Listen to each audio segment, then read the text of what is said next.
Um, so welcome everyone. Good morning. This is a presentation that one of our, well, actually a few of our colleagues put together, and I'll get to that in a second. But we realize that we are all struggling right now. Hopefully most of us have figured it out as far as how to set up a work from home workspace, whether it's in the kitchen or the bedroom or wherever it may be. But if we don't have all the proper tools, how we can use different things and different ways that we can help accommodate. So, as you know, we have a whole, Thrive ergonomic portfolio. We're always doing research regarding ergonomics and, compiling this information. But just a little disclaimer here, it's not meant to diagnose any medical conditions or, if you are having issues, it's not to replace, going to visit your doctor. But these are just some tips and tricks that can hopefully help prevent some of these problems that we might all have to deal with during this time. So I'm not sure if you're all familiar, but we actually have a workplace well-being knowledge lead team. It's divided geographically. So we have Kabibi here in the East and in New York City who assists us. And all these ladies are amazing, super knowledgeable. Rebecca is in the Central and East Canada. And then Melissa is out west. She's based in California, and she covers in Western Canada. So most likely, if you are doing something with us, you will meet either virtually or in person, hopefully one of these days, Kabibi. And I think some of you have actually already been on at least one event, virtual event with her. So these ladies put this presentation together. Some of you have maybe seen this in the past, but this is a graphic that I know we have used quite a bit. This is sort of the basic one, just making sure that everything's aligned properly. If you remember the few steps, FEWE. So you want to make sure that your feet are flat on the floor or either supported properly, which I'll get to that in a second. You want to make sure that if possible, your elbows are about at 90 degrees, possibly a little bit greater. You don't want to be, reaching up. If you are using a sit to stand surface, a lot of times people put the surface too high, so you're actually reaching up. So you want to try to keep that 90 degrees, or if anything, a little bit greater than that. And then wrists, you want to try to keep your wrists straight. And, sometimes you support your forearms on the arm pads of your chair. You want to make sure you're not kind of hitting any weird sharp angles your work surface. And then your eyes. So I get questions a lot on where your monitor should be, but ideally you want to try to have your eyes aligned with the top of your monitor. So you're just kind of looking slightly down at the center of your screen, and then about arm's distance away. But again, that's all very, personal, whether you have, whether you wear glasses, what your prescription is. If your eyes get tired in the afternoon, as mine do, I'm definitely finding I'm using my glasses more and more these days because I'm at my computer more than ever, and my eyes are just, I don't know. I'm not following my own advice sometimes, but I will say along that topic, one of my favorite little tips that we have is the 20-20-20 rule. So regarding your eyes, every 20 minutes, you want to try to focus on something 20 feet away for 20 seconds, just to give your eyes a little bit of a rest. And then this is just kind of a more detailed graphic. But again, you want to try to keep your head balanced over your spine. If you think about, we talk about how your head is approximately the weight of a bowling ball. So the minute you lean forward, you're starting to put strain on your neck and your shoulders. You want to try to keep your body, your shoulders relaxed. I know that's not always easy to do when we get tensed up at our desks, but really trying to think about that. And as you practice this, it'll become more natural. A lot of these I've already mentioned. Just keep in mind that 90 degrees. So with your legs, if you do have a height adjustable chair, you want to try to have it adjusted so your legs are at that right angle. And again, that monitor. We I have love a this graph. question from Yeah. the chat. How do Yes. you achieve basically the 90 degrees with your elbows while still maintaining good like eye direction, I guess, with a laptop? Well, we're going to get to that in a second. Okay. I will show you. That's actually going to be on the next couple slides. Okay. And then just to mention, I don't know if any of you use a keyboard tray. I'm not a big fan of them just because, you know, I am fortunate enough to have a height adjustable desk, so I can lower my desk low enough so I can actually get to that 90 degrees. But right now my desk is lowered. I have my laptop up on top of two little boxes, and it's still not quite high enough, but I'm only going to be in this position for this call. And then I'm probably going to put my laptop back where it belongs, my other monitor. But so to answer some of your questions, okay, so this is actually Kabibi working at home. And as you can see, I'm pretty sure that's, it looks like maybe she's in her bedroom there, but she has her desk, ears over her shoulders, looking straight ahead. So that's one thing that we tend to do.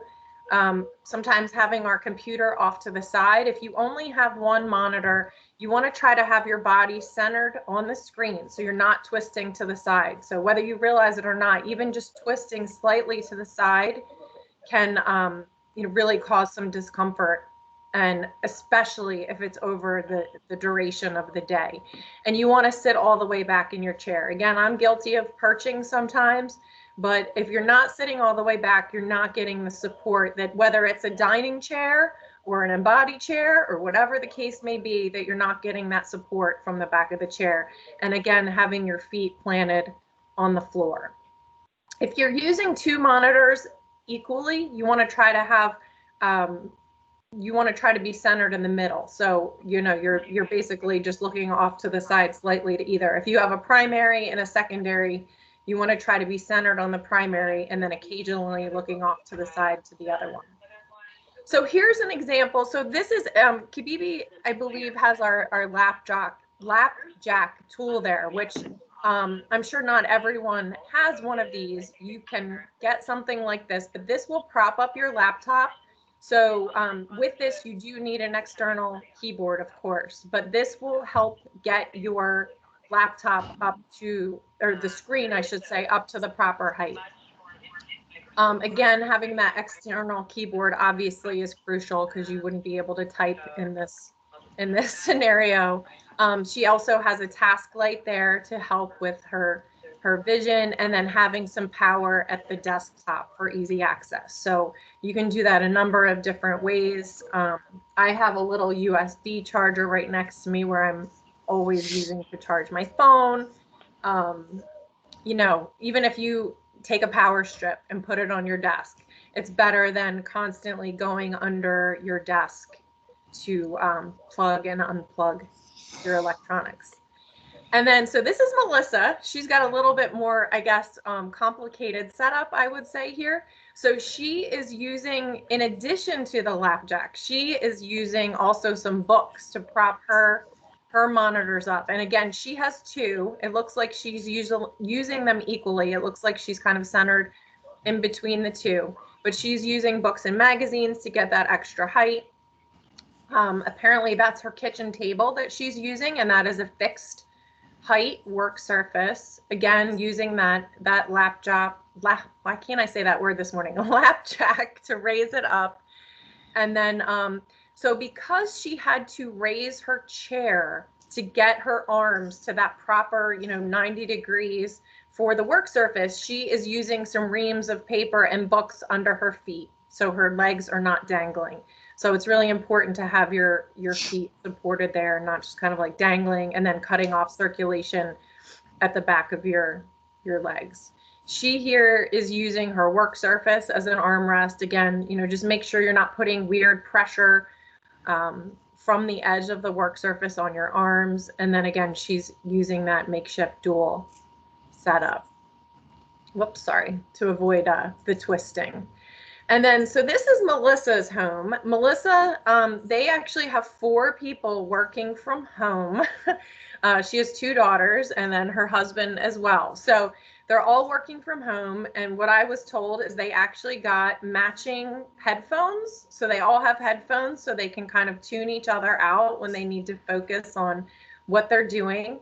You can see one of her daughters there is actually at a sideboard piece with a little table with her laptop and some books on top and in that standing position.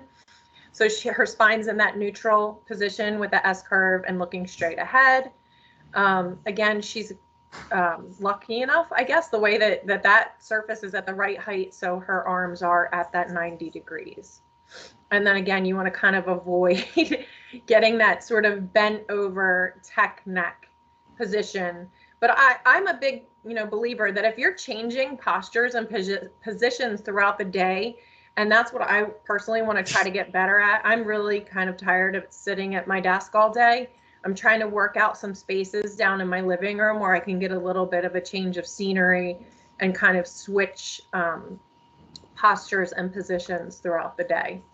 So just some kind of general tips. Don't wait for perfect. So modify what you have to support your body and move once every hour if you can, just whether it's to get up to use the restroom, to get a glass of water, to get a snack, whatever the case may be, just try to get up and move.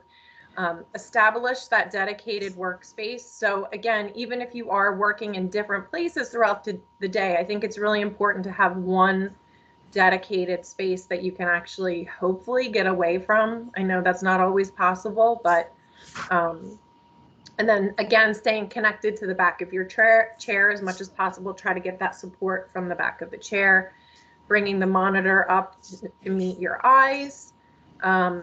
I already talked about, separating the keyboard from the screen. So trying to get, that wireless, it doesn't have, mine's actually not wireless. I have cords, honestly, right now all over my desk, but everything works and I'm making it work. And then, if you don't have a proper task chair, ask your resources if someone can lend you one. We have loaned out quite a few. I think we might have a couple left, but, we're perfectly willing to loan things out as long as we have them during this time. And then just some more tips and tricks. So, we talked about the dedicated workspace, but I think the dedicated work time is also really important. I'm pretty sure we're all guilty of having a hard time shutting things off right now. I know me personally, last night I had a really hard time shutting it down. Probably worked a little bit later than I should have, just because for me personally, I know after a certain time of day, I'm just not as productive. So when it's getting to be like 7 o'clock, I might as well just turn it off and get up at 5 a.m. and start over, because that's the more productive time for me.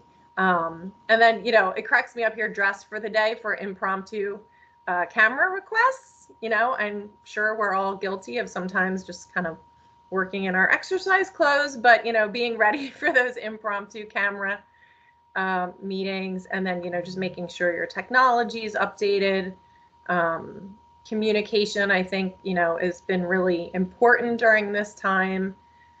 Staying in touch with your colleagues, your boss, making sure you have what you need. And then, of course, that commitment to health. Eating healthfully. I know it's not always easy, but, making sure you're healthy snacks during the day, getting up and moving, stretching, and then the downtime. I especially at the beginning of this, not so much the last couple weeks, but making sure I get a walk. Luckily, I have a dog. I have to take her out during the day. So it's a great excuse to get outdoors. I'm actually starting to get better at meditating and breathing exercises. Even I have a reminder set on my phone to just take 3 minutes to do breathing and just try to block everything out for a couple minutes. But it's been stressful lately, as we all know. So, I'm finding that those things are really more and more important to keeping my own health and sanity. And I'm guessing some others are in that same space. So that was it. So I'll open it up for questions. And if there's anything that I am not able to answer we can certainly consult with Kabibi on some of these pieces.